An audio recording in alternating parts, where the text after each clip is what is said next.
How's it going, YouTube? My name is Elvin Ninja 7, your resident Mistweaver monk and favorite WoW healing YouTuber. And guys, with another week of PTR announcements, we have new patch notes. Not much has changed, but some very positive notes, although not like a ton. But let's go and jump into it. Only two healers are seeing changes, and that's Mistweaver with very minor changes, and then Restoration Shaman with very minor changes. Let's blaze through these one by one. Now, Mistweaver Rising Sun Kick is now granted by default. Now, this means two things. One, you're gonna be taking Rising Sun Kick if you weren't before. But two, this actually gains us a talent point on our tree. You see here, I have Rising Sun Kick taken, and I have 31 points available.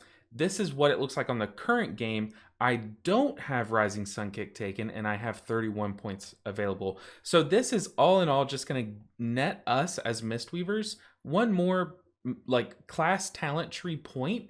I don't know if they've done this for any other class before, but this is giving us a separation from the other specs on our talent tree, on our class talent tree. Very weird, but they're really trying to push those expel harm changes. They're like, look, we'll give you one more talent point. Just slam it. Trust us. What's funny is I really do think that they're tired of hearing us Mistweavers complain about our keystone talents and how none of us take it, or our capstone talents, and how none of us take these in Mythic Plus. And it's kind of funny because I still don't think we're going to be taking any of these in Mythic Plus. They're just not true capstone talents, if you ask me. But all in all, this is technically a buff, but also just technically them saying, hey, y'all are gonna take at least Rising Sun Kick. Even all the casual players that just sit far away from the boss and just spam Enveloping Mist and Vivifies, they're still like, look, you're gonna at least have this one major button. But that change is very minor, but I mean, giving us a slight buff, sure, we'll take it. And then here we have the location of Healing Elixir and Zen Pulse has swapped. Very weird. Let's go back to the talent tree. Currently, you see Zen Pulse with its talents here, Healing Elixir here, and then we load up the PTR, and those have kind of done a little dance around each other. Healing Elixir is now here in this little cluster in the middle, and Zen Pulse is kind of released from that cluster out on the outside with its bonuses here. So all in all, this might seem weird, but I have two theories why they did this. One, they want you to have to take Healing Elixir instead of kind of pivoting around it in Mythic Plus. In Mythic Plus, all three of these talents are not super enticing. They don't really have that much of an impact. However, Chi-Ji does. So you have to take one of these in order to get to Chi-Ji. And they're like, you know what? We'll put it here so you're at least, now it's competition is higher as opposed to being out here where you can just go Invigorating Mist, which competes with it all day, blows it out of the water. So all in all, I really think that's the case, but also trying to free up Zen Pulse and kind of get it out of the way of all of these like raid only talents, if that at all. But all in all, very weird change, but I really do think it comes down to none of these talents are very good in Mythic Plus, and Zen Pulse was, so it was the clear option. So they wanted to kind of redistribute some of the power and make it more of a competition between talents. All right, next up, the starter build has been updated. This is when you first start playing Mistweaver, you get like an auto suggested build. Updating that, it's been a long time coming, so good thing there. I haven't looked at it yet. I might make a video on that, but always good. That has been so out of date. And then fixed an issue that caused Tear of Morning and Thunder Focus T's Enveloping Mist effects not to properly increase by 25%. All in all, this technically is a buff. I mean, it's a bug fix, but it's going to allow us to perform better. But the problem is we are not taking Tear of Morning. So this basically, you could erase this line and these notes would look the exact same, because until Tear of Morning gets separated from Rising Mist, they could buff it however they want, but unless it reads the same text or similar text to Rising Mist, we're not going to take that talent. So all in all, I mean, good changes. We get a free talent point to take another expel harm thing, or just like another raid buff, since we're used for that in raid. But all in all, not too many major changes for Mistweavers. Now, before we jump down to the one shaman change, I'm going to talk about what's noticeable on this list, and that is the lack of Holy Priest, the lack of Preservation Evoker, and the lack of, finally, Holy Paladin. Paladins rejoice. Maybe this means that the onslaught of nerfs has finally ended, but Paladins are looking good. They're not looking great. They're not looking bad. They're looking good. And Blizzard is finally like, okay, let the dust settle. Paladins, rejoice. You guys are not being nerfed. You aren't being buffed, but at least you aren't being nerfed. And then for Priest, a lot of changes for Shadow. That class is just, I mean, look, I don't know if it's ever going to become fixed, but nothing for Disc Priest, which usually when you see a major rework like what Disc Priest got, and when they aren't overperforming or underperforming, you see them kind of be very like hands-on. You usually see them kind of tweak it like week after week, trying to get it to that right spot because they never get it right the first time. So it's kind of surprising that they're leaving Disc Priest for another week in the state that it's in. It's not in a bad state. I said that sounding like it's in a bad state. It's not, but it's just weird that with such a major rework, they're kind of letting it be hands-off for a week. So excited to see if they think that this is the final iteration of Disc Priest. It's kind of hard to tell with how the balancing of all the one shot in the Mythic Plus dungeons, but some of the easy bosses in the raid have been. So I, kind of excited to see where they land, but notably no Preservation Evoker. Now, if you remember from this spreadsheet, Preservation Evoker was looking very solid. I mean, across the board on every boss in terms of throughput. Now, throughput is not all. That's not the only metric to look at.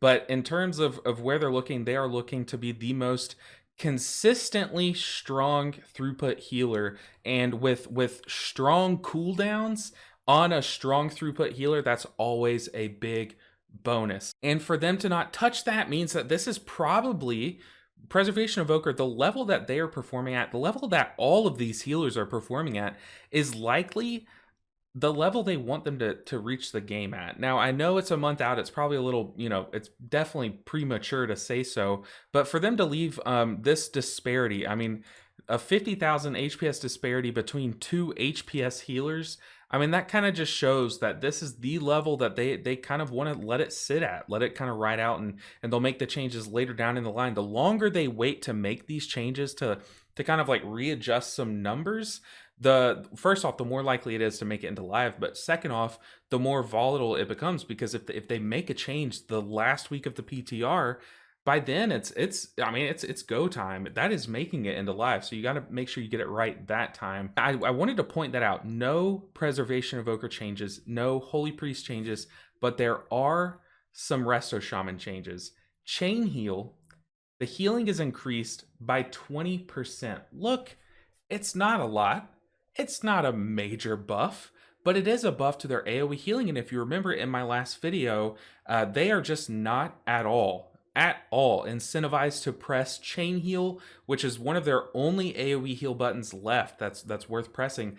They are not incentivized at all to press it. Now, yes, it does proc their tier set. It does add a tidal reservoir, but so do their spot heals that take less time to cast and just perform better. And if you can spam like multiple spot heals throughout a fight, but you can only spam a couple of chain heals, it's based on how many tidal reservoirs you get. You're just getting more from your spot heals. So the buff to Chain Heal, now I said they should buff Chain Heal in the way that it works with the tier set Chain Heal that I thought should apply 2 tidal reservoirs instead of 1, just make it more efficient in how it works with the tier set. However, they just took it a step further and they were like, you know what, let's just buff Chain Heal. Like, why don't we just like buff Chain Heal? And you know what? We will take this because they have a lot of talents that scale with Chain Heal that we have seen when Chain Heal is at a solid level perform very well. We have High Tide and Tidebringer. And if you let these two buffs line up, if you spend a bunch of mana, get this buff going, and then every 8 seconds store up to a charge of this and have both charges, you can rapid fire 2 chain heals that do a ton of healing. So we're gonna see. I'll keep a close eye when they release the next notes, whenever we do some Mythic testing, and whenever this spreadsheet gets updated.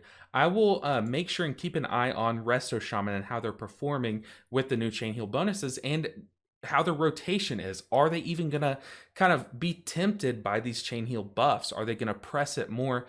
I guess we'll have to see. My guess is the better way that this could have been worded was how it worked with the tier set. but I'm sure every Resto Shaman is happy to receive this buff. And then finally, we're going to talk about Holy Priest. Now, if you noticed, Holy Priest is also at the bottom of every boss except for Council down here with Mistweaver, which I've explained why I think that was. But Holy Priest is just down here at the bottom in terms of throughput, and they're not seeing any buffs. Why is that? Well, I really think with a class like Holy Priest, with how much value they bring to a raid, to an organized raid, I should say, and by organized, I mean like the bleeding edge, not just the cutting edge guilds. It's very hard to balance them when a new tier starts, because you have the race to world first, and yeah, I know there's going to be some people that say like we should not balance around race to world first, but for the first couple of weeks of a raid, it's not the worst idea to have it in mind, you know. And with Holy Priest, yes, they don't have insane throughput like some of these other specs, but for a throughput spec, they do provide a lot of utility. They provide PI, which I know there are 3 different priest specs that all provide PI, but it's very important that it's coming from a healer, adding so much DPS in burst windows. They also have some of the strongest cooldowns. I mean, we talk about Salve. It is just such a powerful ability. Now, it is on a long cooldown, but it can be reduced by casting their Holy Words, and they get free Holy Words from their tier set.